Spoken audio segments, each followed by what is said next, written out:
तहसीलदार असे का हत्तीच्या कानातून आलेत का की ते 10 तारखेच्या नंतर आदेश लागू करतात? एखाद्या शेतकऱ्याचं तहसीलदार साहेब एवढा तळतळाट लागेल तुम्हाला लेकरं बाळ आहेत, आम्हाला लेकरं बाळ आहेत, त्या लेकरांना तरी तळतळाट घेऊ नका शेतकऱ्यांचा. 2 वर्ष झालं तरी रस्ता भेटत नाही. बावनकुळे साहेब पण झोपा काढतायत, महसूल प्रशासन झोपा काढतंय, मुख्यमंत्री झोपा काढतायत. शेतकऱ्यांनी जायचं कुणाकडे, नाही मागायचं कुणाकडे, हे शेतकऱ्याला आता समजत नाही. तहसीलदाराचा असा कोणता आका आहे की जो तहसीलदाराला ह्या सगळ्या प्रकरणातून वाचवतोय आणि तहसीलदार शेतकऱ्याला त्रास देतोय? असा कोण आका ठरवलाय ह्या तहसीलदारांनी? आणि सर्वांना वाटतंय की वंजारी समाज खूप खुश आहे परळी तालुक्यात, पण वंजारी समाजावर काय अन्याय चालू आहे वंजाऱ्यांकडनंच हे सगळ्यांना कळायला पण पाहिजे ना.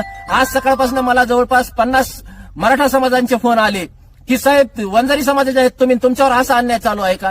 आज त्यांना पण कळतंय. आज माझी मनोज जरांगे यांना सुद्धा विनंती आहे, साहेब वंजारी समाजावर पण किती अन्याय होतोय, याच्यामध्ये तुम्ही वंजारी समाजामध्ये सुद्धा मनोजदादांनी लक्ष घालावं आणि वंजारी समाजाला सुद्धा न्याय भेटून द्यावा. म्हणून तालुक्यामध्ये फक्त ज्यांच्या नावाच्या पुढे मुंडे लागलंय ते जिवंत राहू शकतात. मुंडेंच्या व्यतिरिक्त या परळी तालुक्यामध्ये कुणीही जिवंत राहायचा हा अधिकार नाहीये असं मला तरी वाटतं. कारण तहसीलदार मुंडे, सर्व प्रशासनच मुंडेंनी भरलंय, तर आमच्यासारख्या दहीफळ्यांचा काही कुठं संबंधच नाही. तहसीलदार साहेबांना एकच विनंती आहे माझी, आणखी सुद्धा विनंती करतोय मी तुम्हाला, आणखीन एक शब्दही बोललो नाही चुकीचा तहसीलदार साहेब, की माझं जे शेतरस्ता आहे हे माझ्या हक्काचा मागतोय मी, तुम्हाला भीक मागत नाहीये. आणि तुमचा जो नातेवाईक आहे, तुमच्या नातेवाईकासाठी तुम्ही एवढं जे करताय ना, तर तुमचा नातेवाईक पण मी माझं आयुष्य घालेल तुमच्यासोबत भांडण्यामध्ये. तुम्हाला आयुष्यभर नोकरी करायची आहे, मला आयुष्यभर वकिली करायची आहे. त्यामुळे तुम्ही हे चुकीचे कामं करणं बंद करा.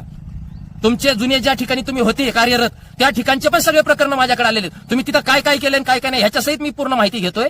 तर ठीक आहे तहसीलदार साहेब, तुम्ही तुमच्या पद्धतीने करा, मी माझ्या पद्धतीने करतो. आणि तुम्ही ज्या माझ्या त्या शेताला जो न्याय लावलेला आहे तोच माझ्या ह्या शेतासाठी तुम्हाला न्याय लावावा लागेल. कारण जर तहसीलदार एवढं सगळं होऊन सुद्धा तहसीलदार आणखी सुद्धा मला क्षेत्रस्ता देत नाहीये, तर त्याचा आका कोण हे तुम्ही बघायला पाहिजे.